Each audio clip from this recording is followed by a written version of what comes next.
Good morning students. BSc second year की last class में unit 4 का topic concept of acid and base के अंदर आरएनएस कंसेप्ट पर डिस्कस किया था। आज मैं ब्रॉडकास्ट एंड लोरी कंसेप्ट पर डिस्कस करूंगा। ब्रॉडकास्ट लोरी अवधारणा क्या है? तो ये अवधारणा 1923 में ब्रॉडकास्ट तथा लोरी के द्वारा दी गई। इन्होंने अम्ल तथा क्षारक के लिए एक सिद्धांत प्रस्तुत किया, जिसके अनुसार कोई भी हाइड्रोजन युक्त पदार्थ अणु, मूलक अथवा आयन हो सकता है, जिसमें हाइड्रोजन होना आवश्यक है, यानी कि हाइड्रोजन युक्त पदार्थ जो किसी दूसरे पदार्थ को प्रोटॉन प्रदान करता है अम्ल कहलाता है। यानी ऐसा पदार्थ जिसके पास हाइड्रोजन है और दूसरे पदार्थ को वो हाइड्रोजन यानी कि प्रोटॉन H+ के रूप में प्रदान करता है, तो वो अम्ल कहलाता है। जबकि ऐसा पदार्थ जिसमें अणु, मूलक या आयन हो सकता है, जो प्रोटॉन ग्रहण कर सकता है यानी H+ आयन ग्रहण कर सकता है, क्षारक कहलाता है। अतः अम्ल जो है वो प्रोटॉन दाता है, जबकि क्षारक होता है वो प्रोटॉन ग्राही होता है। तो यहाँ पर आरएनएस की अवधारणा के अंदर वहां हाइड्रोजन आयन यानी H+ आयन दाता अम्ल था और OH- आयन दाता क्षारक था। लेकिन यहाँ पर केवल प्रोटॉन के ऊपर आधारित है, या प्रोटॉन दाता जो होगा, प्रोटॉन देने वाला जो पदार्थ होगा वो अम्ल होगा, जबकि प्रोटॉन ग्राही यानी ग्रहण करने वाला जो पदार्थ होगा वो क्षारक कहलाएगा। ये यहाँ पर ब्रॉडकास्ट लोरी अवधारणा है। उपयुक्त परिभाषा के अनुसार अम्ल तथा क्षारक को निम्न प्रकार से वर्गीकृत किया जा सकता है। कुछ एग्जाम्पल है यहाँ पे अम्ल के, जैसे अणु के रूप में किस प्रकार से, तो HCl यहाँ पे अणु के रूप में है, यहाँ H+ के रूप में और Cl- के रूप में प्रदान करता है। ये अम्लीय व्यवहार दर्शाता है, प्रोटॉन दाता है। इसलिए इस प्रकार से ये एल्यूमिनियम का जो उपसंयोजक यौगिक है एक्वालिगेंट के साथ में, ये धनायनिक है और यहाँ पर भी ये H+ आयन प्रदान करता है, इसलिए ये भी अम्ल की भांति व्यवहार करता है। ऋणायनिक की बात करें तो यहाँ पे हाइड्रोजन सल्फेट जो है ऋणायनिक है और ये भी H+ आयन प्रदान करता है, तो ये भी अम्ल की भांति व्यवहार करता है। तो इस प्रकार से यहाँ पे ये अणु के रूप में या धनायनिक रूप में या ऋणायनिक रूप में हो सकते हैं, लेकिन जो प्रोटॉन दाता ही होंगे वही अम्ल कहलाएंगे। इसी प्रकार क्षारक की बात करें, अणु के रूप में यहाँ पर NH3, जो अमोनिया की बात करें तो ये यहाँ पर H+ आयन ग्रहण कर रहा है, प्रोटॉन ग्रहण कर रहा है और अमोनियम आयन बन रहा है। तो ये यहाँ पर प्रोटॉन ग्रहण करने के कारण ये क्षारक की भांति व्यवहार करता है। इसी प्रकार धनायनिक के रूप में यहाँ पे वही एल्यूमिनियम का जो एक्वा लिगेंड युक्त जो उपसंयोजक यौगिक है, जो वहां पर अम्ल के रूप में था, H+ आयन प्रदान कर रहा था। इसी प्रकार यहाँ पर ये H+ आयन यहाँ पर ग्रहण कर रहा है और तो ये यहाँ पर क्षारक की भांति व्यवहार करेगा। और इसी प्रकार हाइड्रोजन सल्फेट ये यहाँ H+ आयन ग्रहण करे और सल्फ्यूरिक अम्ल बनाए, तो ये भी यहाँ पर क्षारक की भांति व्यवहार करता है। तो जो H+ आयन ग्रहण करते हैं वो क्षारक हैं और जो H+ आयन दाता होते हैं वो अम्ल कहलाते हैं। ये इसकी अवधारणा थी। इसके बाद यहाँ पे इन्होंने संयुग्मी अम्ल और संयुग्मी क्षारक का भी एक कंसेप्ट दिया। अम्ल के द्वारा प्रोटॉन त्यागने के पश्चात बना उत्पाद उस अम्ल का संयुग्मी क्षारक कहलाता है। कोई भी अम्ल होगा वो प्रोटॉन त्यागता है, प्रोटॉन दाता होता है। तो अम्ल जो है वो प्रोटॉन त्यागने के पश्चात जो बाद में उस अम्ल से जो भी उत्पाद बनेगा वो उस अम्ल का संयुग्मी क्षारक कहलाता है। यानी अम्ल में से प्रोटॉन निकल गया माइनस, तो जो बचा हुआ है वो संयुग्मी क्षारक है। इसी प्रकार क्षारक द्वारा प्रोटॉन ग्रहण करने के पश्चात क्षारक जो होगा वो प्रोटॉन ग्रहण करेगा। तो क्षारक के द्वारा प्रोटॉन ग्रहण करने के पश्चात बना उत्पाद उस क्षारक का संयुग्मी अम्ल कहलाता है। यानी क्षारक है उसमें प्रोटॉन जुड़ गया और जो उत्पाद बना वो संयुग्मी अम्ल कहलाता है। जैसे एग्जाम्पल के रूप में यहाँ पे HCl अम्ल है और इसके साथ में H2 है, वो क्षारक की भांति व्यवहार करता है। दोनों के बीच की अभिक्रिया में यहाँ पर किस प्रकार से यहाँ पे H3O+ आयन और Cl- आयन बनते हैं। तो यहाँ अम्ल HCl है, ये H+ यानी प्रोटॉन दाता है, प्रोटॉन दे रहा है। तो ये तो यहाँ अम्ल है, लेकिन इससे प्रोटॉन देने के बाद में क्या बना, तो यहाँ Cl- आयन बना।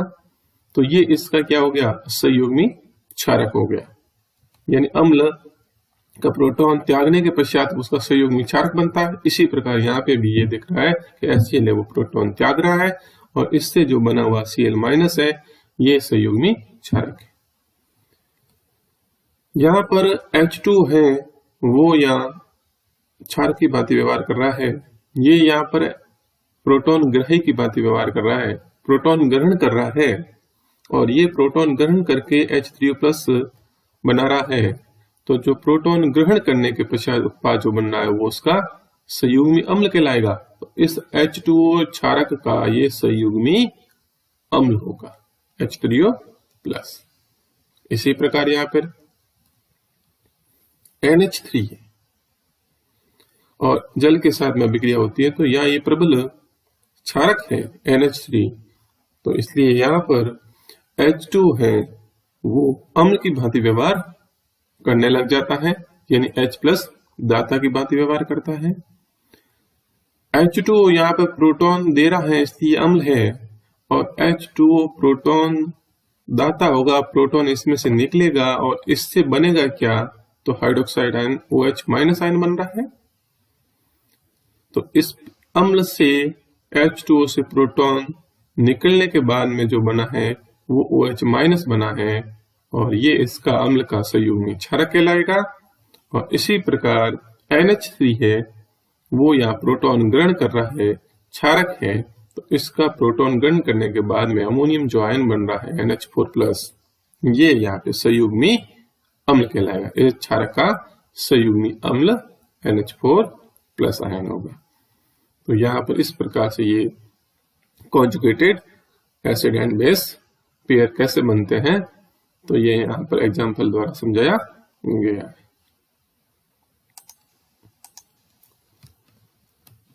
वे पदार्थ जो प्रबल अम्ल की उपस्थिति में प्रोटॉन ग्रहण करते हैं, यानी ऐसे पदार्थ जो प्रबल अम्ल होता है उपस्थित, तब तो वो प्रोटॉन ग्रहण कर लेते हैं, जबकि प्रबल क्षारक की उपस्थिति में प्रोटॉन दाता की भांति व्यवहार करते हैं। जैसे अभी अपने उपरोक्त अभिक्रिया के अंदर H2O का उदाहरण देखा था कि प्रबल अम्ल उपस्थित जैसे HCl था तो वो प्रोटॉन ग्रहण कर रहा था, लेकिन जैसे ही प्रबल क्षारक NH3 आ गया तो वो प्रोटॉन दाता की भांति व्यवहार करने लग गया।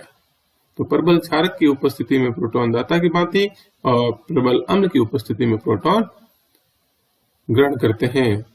ऐसे पदार्थ उभय प्रोटिक एम्फिप्रोटिक पदार्थ कहलाते हैं। तो यहाँ पर H2O था, वो एक उभय प्रोटिक पदार्थ होता है। उपयुक्त अभिक्रिया में जल एक उभय प्रोटिक विलायक की भांति व्यवहार करता है। तो ये विलायकों के प्रकार के अंदर अजलीय विलायक जो नेक्स्ट टॉपिक होगा अपना एसिड और बेस, ये टॉपिक पूरा होने के बाद में उसमें यहाँ पे विलायकों के प्रकार के अंदर उभय प्रोटिक विलायक भी होता है। तो उसमें ये H2O उसका उदाहरण है, यानी जो प्रोटॉन ग्रहण कर सकता है और प्रोटॉन त्याग भी सकता है। तो ऐसे होते हैं उभय प्रोटिक विलायक कहलाते हैं। संयुग्मी अम्ल क्षारक युग्म में एक प्रबल तथा दूसरा दुर्बल होता है, या जो भी संयुग्मी अम्ल क्षार का जो युग्म बनेगा, कॉन्जुगेटेड एसिड बेस पेयर बनेगा, तो उसमें से एक तो स्ट्रांग होगा और दूसरा वीक होगा। अर्थात प्रबल अम्ल का संयुग्मी क्षारक दुर्बल, यानी प्रबल अम्ल है यदि, और उससे जो बनने वाला संयुग्मी क्षारक होगा तो वो दुर्बल होगा, तथा दुर्बल अम्ल का संयुग्मी क्षारक प्रबल, यानी कोई दुर्बल अम्ल है और उससे जो संयुग्मी क्षारक बन रहा है तो वो संयुग्मी क्षारक होगा वो प्रबल होगा। इसी प्रकार प्रबल क्षारक का संयुग्मी अम्ल दुर्बल होगा। यदि प्रबल अम्ल है और उससे जो बनने वाला संयुग्मी अम्ल है प्रबल क्षारक से संयुग्मी अम्ल बन रहा है तो वो दुर्बल होगा, तथा दुर्बल क्षारक का संयुग्मी अम्ल प्रबल होता है। यदि क्षारक है वो दुर्बल है तो उससे बनने वाला जो संयुग्मी अम्ल है वो प्रबल होता है। एग्जाम्पल द्वारा देखते हैं, जैसे यहाँ पे एग्जाम्पल दिया हुआ है उदाहरण HCl और वही H2 की अभिक्रिया। HCl ये प्रबल अम्ल है और H2O यहाँ पर दुर्बल क्षारक है। तो यहां आप देखेंगे इससे अभिक्रिया के द्वारा जैसे H3O प्लस बन रहा है, ये किससे बन रहा है? संयुग्मी अम्ल। ये किसका है? तो क्षारक का है, दुर्बल क्षारक का है। दुर्बल क्षारक H2O है, H2O का संयुग्मी अम्ल है ये। तो दुर्बल क्षारक का संयुग्मी अम्ल होगा वो प्रबल होगा। तो दुर्बल क्षारक यहाँ H2O है तो इसका संयुग्मी अम्ल जो है वो H3O प्लस है, ये यहाँ पर प्रबल होगा, संयुग्मी अम्ल होगा इसका, ये प्रबल होगा। इसी प्रकार यहाँ HCl है वो प्रबल अम्ल है, लेकिन इससे बनने वाला संयुग्मी क्षारक है वो Cl माइनस है। तो HCl प्रबल अम्ल है, प्रबल अम्ल से बनने वाला संयुग्मी क्षारक है वो दुर्बल होता है। तो ये संयुग्मी क्षारक HCl से बना हुआ Cl माइनस है, ये दुर्बल होता है। इसी प्रकार यहाँ पे दुर्बल अम्ल, जैसे यहाँ एसिटिक अम्ल है। एसिटिक अम्ल एक दुर्बल अम्ल होता है, वीक एसिड होता है, लेकिन NH3 है वो एक स्ट्रांग बेस है, प्रबल क्षारक है। अब इनके बीच में अभिक्रिया होती है तो यहाँ एसिटिक अम्ल से बना हुआ एसिटेट आयन जो है ये इस अम्ल से बना हुआ संयुग्मी क्षारक होगा, लेकिन होगा कैसा? प्रबल होगा, क्योंकि अम्ल यहाँ पर दुर्बल है। दुर्बल अम्ल से बना हुआ संयुग्मी क्षारक है वो प्रबल होता है, इसलिए यहाँ एसिटेट है वो प्रबल क्षारक है। इसी प्रकार NH3 है वो प्रबल क्षारक है और प्रबल क्षारक से बना हुआ संयुग्मी अम्ल दुर्बल होता है, इसलिए NH3 से बना हुआ संयुग्मी अम्ल है NH4 प्लस है, ये दुर्बल संयुग्मी अम्ल होता है। तो इस प्रकार से ये संयुग्मी अम्ल क्षार युग्म में से एक तो प्रबल होगा और दूसरा दुर्बल होता है। ये यहाँ पर ब्रॉडकास्ट लोरी अवधारणा के संबंधी कुछ टॉपिक थे। नेक्स्ट यहाँ इस अवधारणा की उपयोगिता। ये अवधारणा अम्ल तथा क्षारकों को स्वयं पदार्थ की प्रकृति के आधार पर परिभाषित करती है, न कि जलीय विलयन में आयनों की उपस्थिति के आधार पर। जबकि आर्यनीश अवधारणा है वो जलीय विलयन में जो आयन प्रदान करेंगे उस पर आधारित थी, लेकिन यहाँ कहीं भी विलयन की विलयन का उल्लेख नहीं किया गया है, यानी ये पदार्थों के स्वयं की प्रकृति के आधार पर ही परिभाषा दी गई है। नेक्स्ट जो है लवण जल अपघटन का स्पष्टीकरण करती है। उदाहरण के तौर पर FeCl3 विलयन में, यानी यहाँ पर FeCl3 का जलीय विलयन अम्लीय होता है, तो उसका जल अपघटन किस प्रकार से होता है, कैसे एसिडिक होता है, ये तो उसका एग्जाम्पल यहाँ पर दिया हुआ है। FeCl3 विलयन में यहाँ पर इस प्रकार का आयन रहेगा।